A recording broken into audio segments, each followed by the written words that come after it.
In a surprising turn of events, the Japanese yen is flexing its muscles against the US dollar. But is this a sign of strength or a fleeting moment in a complex financial dance? The Japanese yen, JPY, staged a comeback against the US dollar, USD, on Wednesday, snapping a three-day losing streak. This reversal came on the heels of Japan's latest trade data, which revealed a slightly narrower trade deficit in September compared to August.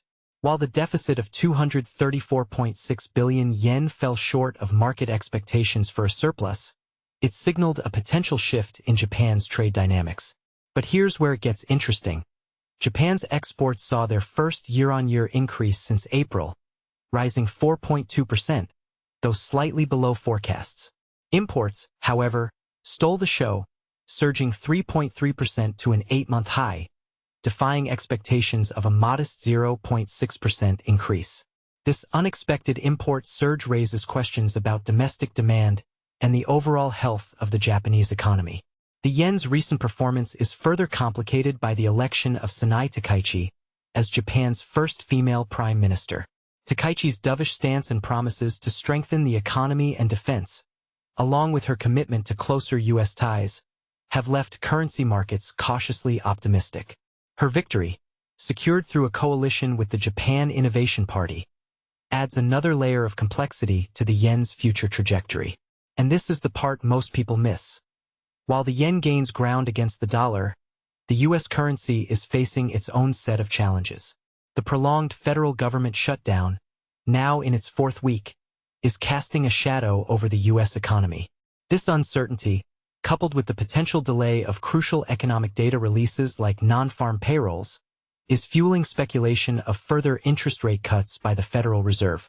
The CME FedWatch tool paints a clear picture, with markets pricing in a near-certain rate cut in October and a high probability of another in December. St. Louis Fed President Alberto Musalem and Fed Governor Christopher Waller have both voiced support for additional rate cuts, citing concerns about job market risks and the need for a balanced approach.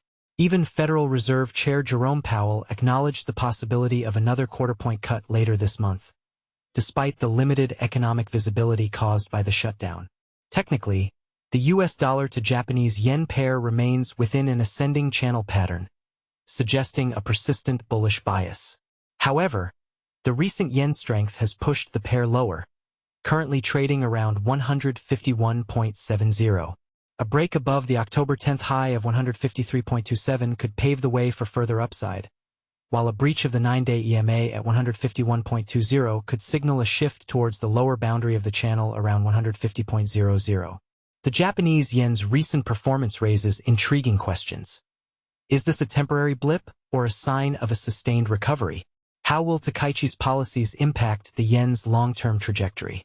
And will the U.S. government shutdown continue to weigh on the dollar, further boosting the yen's appeal as a safe haven asset? The coming weeks promise to be fascinating for currency markets, with the yen-dollar dynamic at the forefront of investor attention. What's your take? Do you see the yen's strength continuing? Or is this just a temporary reversal? Share your thoughts in the comments below.